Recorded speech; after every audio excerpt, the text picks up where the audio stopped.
long-standing council practice dating back to at least 1988 of setting aside reserve funds in the budget adoption process. These funds are used to fund programs throughout the year.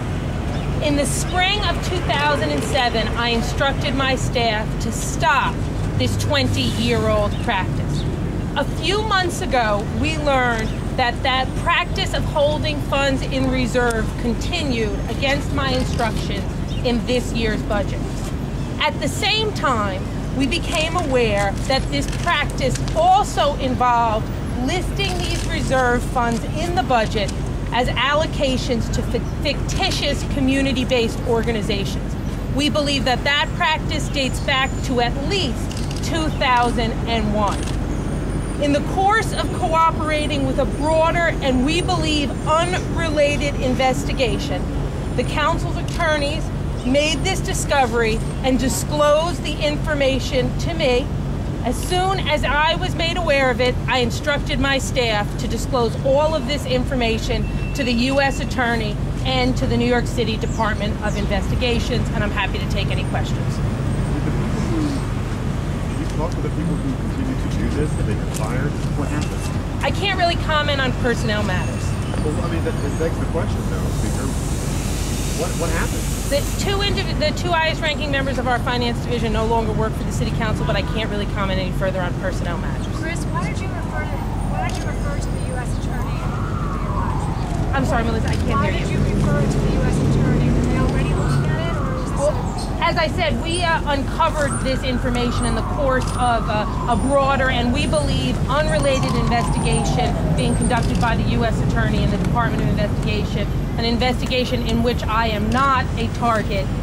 Since we uncovered that in the process of that investigation and because I found this information deeply troubling, we believed it was appropriate to turn that information over. And just to follow up, what do you think about the fact that this had apparently been going on with fictitious organizations going back that far?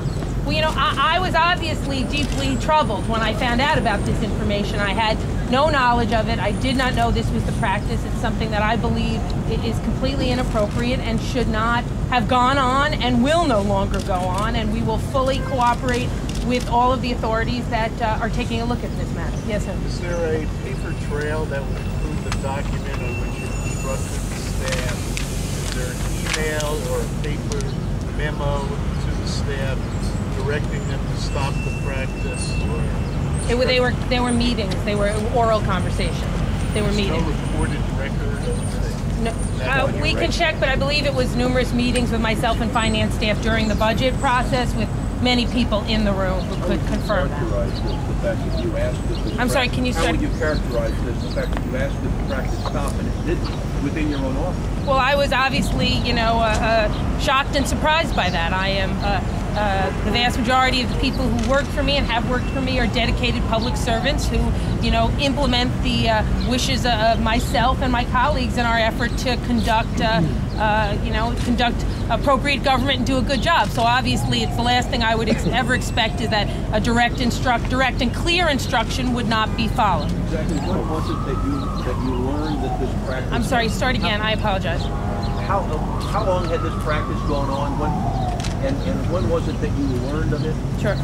We believe that the practice of keeping funds in reserve has gone on for at least 20 years. We can confirm it dating back to 1988.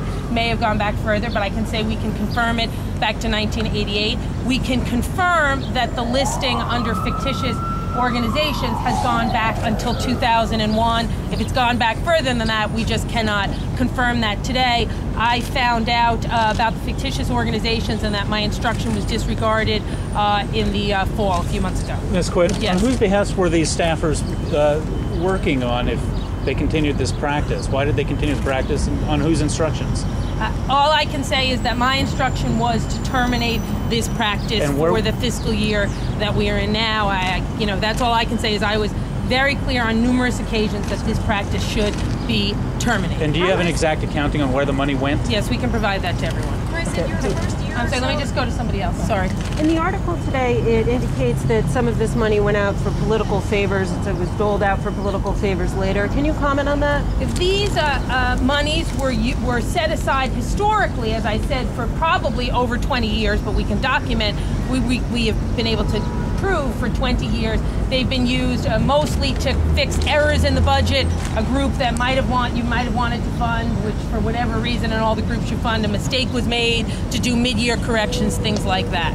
And did you use any of this money to reward council members or for favors or for any of these reasons? No, these monies were largely used to fix errors and for mid-year budget needs and requests. Can you describe How was that money used, like in your first year as speaker? We can get you a listing of the groups that got the funds. But what was your impression of where that money was and whether it was actually legal to keep them in reserve? I'm under the impression that you're not even supposed to do that, let alone the fictitious. Well, numerous city agencies have holding codes and hold money in what's called holding codes reserved to be used for future needs. So that is something many city agencies do.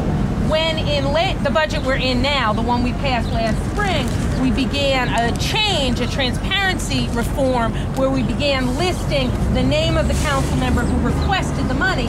Obviously, that step forward in transparency created a situation that any dollar in the budget had to have a council member's name assigned to it, so it made doing something like this completely counter to the reforms of transparency that we put in the budget, and that's why I instructed my staff as such. Stan?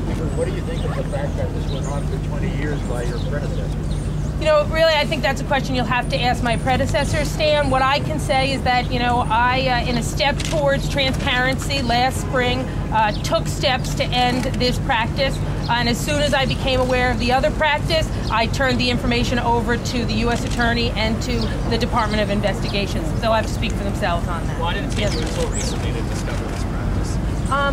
The information was brought to my attention as staff was looking over funding allocations, as I said, in response to a broader investigation.